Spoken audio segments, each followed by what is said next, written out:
Diascofoot, le miroir du football de la diaspora congolaise.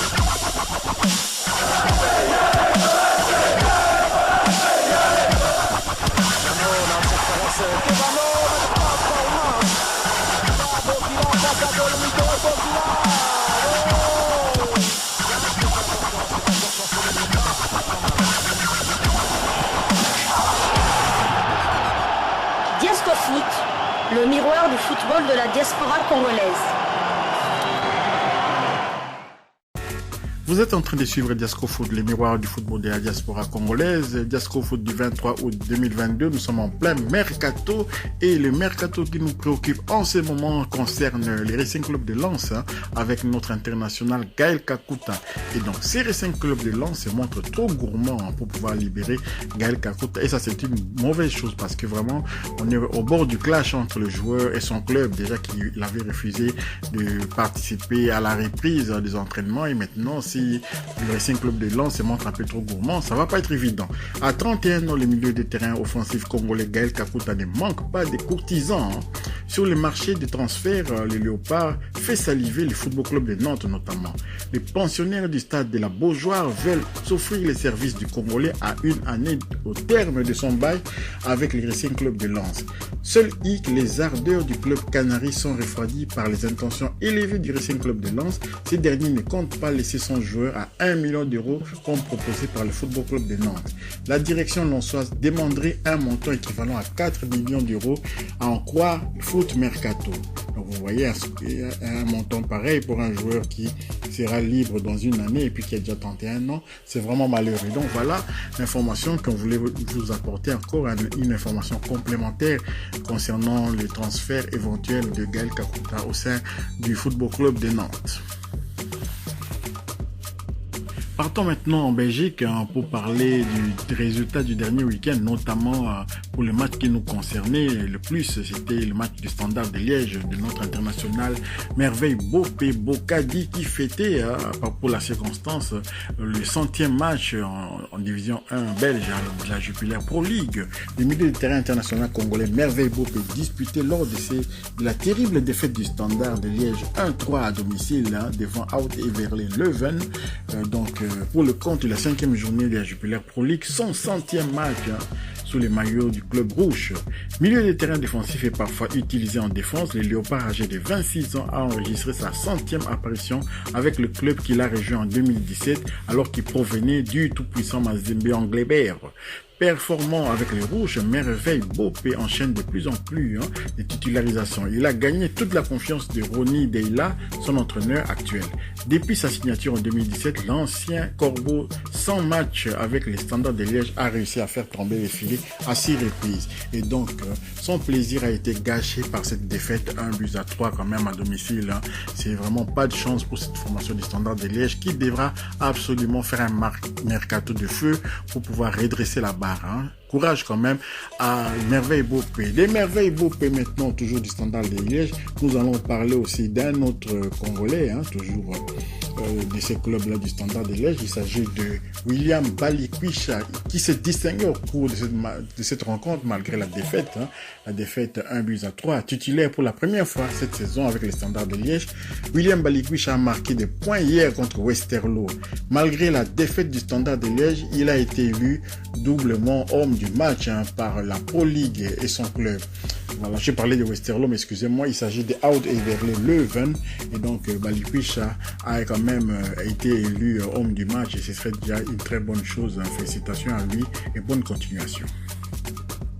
Tout chemin mène à Rome et les chemins de Charles Piquel menaient à Rome également. L'AS Roma recevait son club, la Cremonese, et l'AS Roma s'est imposé 1-0. Charles Piquel a joué toute la rencontre. Donc c'est la 3e titularisation consécutive pour Charles Piquel avec la formation des Cremonese. Voici ses stats en série A. Temps de jeu 245 minutes sur 270 minutes possibles. 3 matchs joués sur 3 matchs possibles. Prochain match de la Cremonese en série A. C'est la 3e journée de la série A. Donc la Cremonese va recevoir Torino le samedi 27 août 2022, 17h30, heure de Kinshasa, 18h30, heure de Lubumbashi, au stade Giovanni Zini. Donc voilà, la Cremonese de notre Charles Piquel va essayer de retrouver le chemin de la victoire après cette courte défaite face à l'AS Roma quand même. L'AS Roma, c'est quand même pas n'importe quel club. Et donc, félicitations quand même à Charles Piquel qui aligne déjà 3 titularisations avec cette formation de la Cremonese.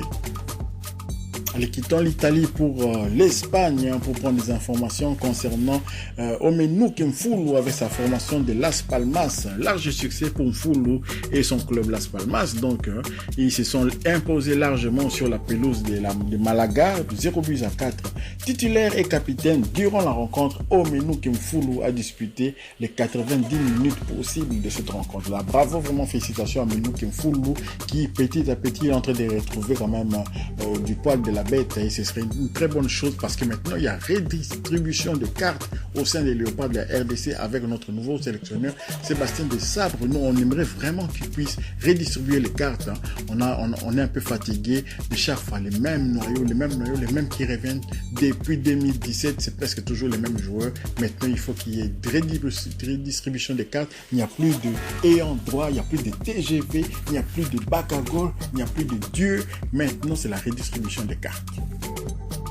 Quittons l'Espagne, dirigeons-nous vers la Turquie pour prendre connaissance des résultats du match Fenerbahçe contre Adana Demirspor. Fenerbahçe, c'est l'ancien club de notre ministre de la Défense Marcel Tisserand, et Adana Demirspor, c'est le club de Assombalonga. Donc Fenerbahçe s'est imposé 4-2. Brit Assombalonga est entré en jeu à la 87e minute de jeu. Dommage, Assombalonga n'a rien pu faire parce que le score était déjà scellé. Voici les stats d'Assombalonga avec Adana Demirspor. Temps de jeu 140 minutes, une passe décisive sur 270 minutes possibles, 3 matchs joués sur 3 matchs possibles. Le prochain match d'Adana Demirspor en Super League, c'est la 4e journée.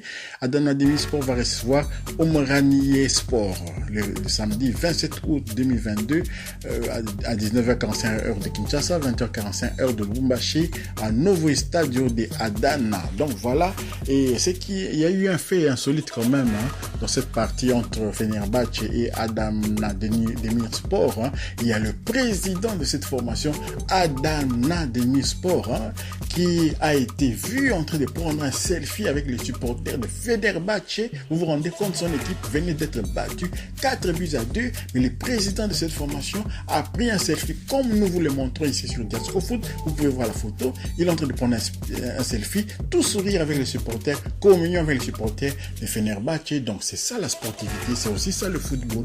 Donc nous adressons maintenant aux supporters, aux dirigeants de Beşiktaş qui avaient puni Nzakala à cause d'un tweet pour féliciter un de ses anciens coéquipiers et voilà des choses pareilles. Non, mais là maintenant vous avez un président qui vient d'être battu par un adversaire et qui part prendre des photos, des selfies avec ses adversaires.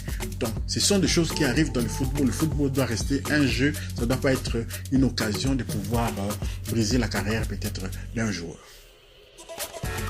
Un autre résultat qui concerne toujours un international congolais, toujours en Turquie, Denis Lispor a partagé 0 but partout contre Saykur Rizespor, le club de notre TGV Yannick Yala Bolassi. Yannick Yala Bolassi justement n'était pas sur la feuille du match. Voilà, c'est vraiment dommage, il n'a pas joué cette rencontre-là. Et voici les stats de Bolassi en Super League, le championnat turc de première division. Temps de jeu 66 minutes sur 180 minutes possibles, un match joué sur 2 matchs possibles. Le prochain match de Saykur Rizespor, c'est la 2e journée de la première la Super League, c'est contre Yeni Malatya. Donc voilà, ça va être le samedi 3 septembre 2022, 18h de Kinshasa, 19h de Lubumbashi, au New Malatya Stadium. Voilà le prochain match de Yannick Yala Bolassi. Espérons qu'il va pouvoir disputer cette rencontre-là. Allez, terminons cette deuxième livraison du jour de Diasco Foot avec des nouvelles quand même de Marcel Tisserand. On sait qu'il est parti en Arabie Saoudite et maintenant la suite, on veut un peu savoir comment il s'est acclimaté, qu'est-ce qui se passe et voilà, on a des informations. Donc, Marcel Tisserand a rejoint son nouveau club. Marcel Tisserand a disputé sa première séance d'entraînement avec son club El Tifak Football Club. À noter que l'international congolais disputera le championnat dès vendredi contre Al Tahrir. Donc voilà, Marcel Tisserand est déjà là-bas, il est déjà en train de s'acclimater, c'est un joueur professionnel, donc on peut plus vraiment s'inquiéter pour lui. Espérons vraiment qu'il puisse avoir du temps de jeu, même si le niveau est un peu en deçà de ce qu'on peut espérer, mais qu'il ait au moins du temps de jeu. Alors, si vous avez aimé quand même cette diffusion sportive, merci de nous laisser des likes, des bons commentaires et tout. Mais abonnez-vous aussi pour ceux qui ne sont pas encore abonnés, et puis éventuellement aussi activez la petite cloche de notification afin d'être informé dès qu'on mettra une nouvelle vidéo en ligne. Diasco Foot vous dit au revoir.